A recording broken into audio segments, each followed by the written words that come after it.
Your first preacher. What I've been told, and what I can also see, and I believe it, that this person is a truth seeker. So what does that mean? Basically, it's not like the person hears all these things and just take it as like, oh, this is what it is because they quoted the Bible. Right? This person really just dives in and wants to make sure that it is discerned properly and also that it's backed up by scripture and just looking more into it. And which is a great thing because not everyone does That's the that. best. Everyone's just like, oh, it's in the Bible, okay, great. And can take things out of context, right? But this person, I've been told, is humble, kind, truth seeker, and that's great, right? Awesome. So everyone, please stand up and welcome your preacher, John Evans.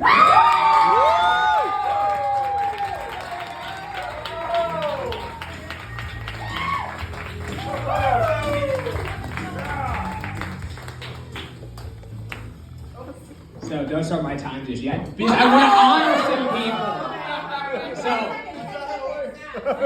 So I want to honor everyone in this house. If it was not for this house, I would not be where I am today. Spiritually, I would be dead. Pretty much everything I have in my life right now is a result of this house. Wow. Now, I want to do a tithe message today, and preparing for this message, it was a little more difficult than what I expected it to be.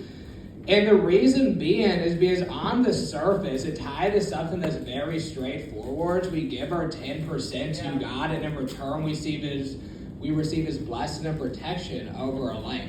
However, whenever you dig deep into it, there's a lot more that goes into it than meets the surface. And in my opinion, something that doesn't get talked about enough is the posture of our heart whenever we do give the tithe.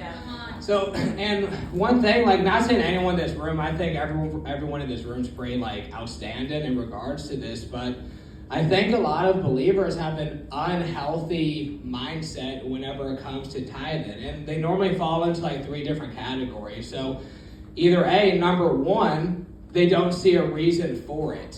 Maybe, like, they don't think it's important, they've had bad experiences in the past, or 2, they do it out of routine.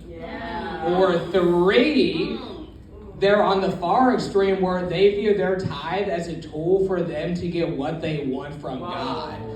And although there is some truth to that, it goes a little deeper than just that. So I'm going to start out with the first one right now. And the scripture that I'm going to use, it's one that you want to necessarily associate with the tithe message, but I feel like it really goes hand in hand with it. So in 1 John chapter 4, verse 20, it says, "Whoever claims to love God yet hates her brother or sister is a liar. For whoever does not love their brother and sister whom they have seen cannot love God whom they have not seen." So I feel like this really goes into tithing. For like the first example, the people that don't see the point in it, maybe they don't have the trust. But one thing that baffles me is that a lot of believers say, oh, I have so much faith in God. I trust Him with my eternal soul. He's Lord over my life. Yet they don't trust Him with their finances. Ooh, you better come to that. And that logic, it really goes in the same principle. Because if you can trust God with something that you do see and that you do understand your finances, when you claim God has blessed you with, you don't trust God. How can you trust God with your eternal soul, something that we can't even comprehend, if you can't trust Him with what you do understand? So the second one I want to cover, and the scripture I'm going to use for this is Psalm 19, verse 14. And again, this isn't exactly associated with the tithe message, but the principle remains the same. So King David at the end of the Psalm says, "May these words of my mouth and this meditation of my heart be pleasing in my sight, Lord, my rock and my redeemer." And with having auto pay and everything, it's so easy to get caught up in the routine of tithing. I'm guilty of this myself at times. But our heart, we really need to understand why we're doing what we do. So just like he's saying, like, may my praise be pleasing in your sight, we need to understand the fact that it is an honor to be able to give something to God. That God has blessed us with an abundance to give something to Him. And that although there is nothing we have that hasn't been given to us, we have the ability to give something to him. Yeah. Now, the third one I want to cover is the fact that a lot of people, they view their tithe as a tool for them to get what they want from God. And the Bible makes it very clear, you do your tithes, you will be blessed. Yeah. However, it's not like God cares about your money. Because again, number one, you cannot buy off God. He does not need your money. Two, God is not like a get rich quick scheme where you put $20 in and get $40 back.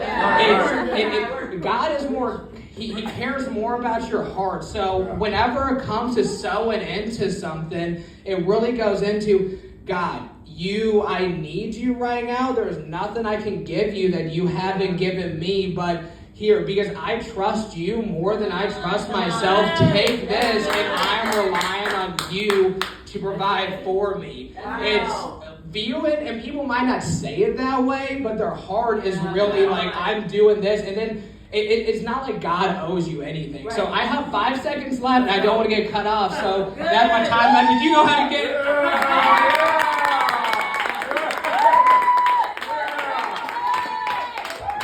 Let's go, Jonathan!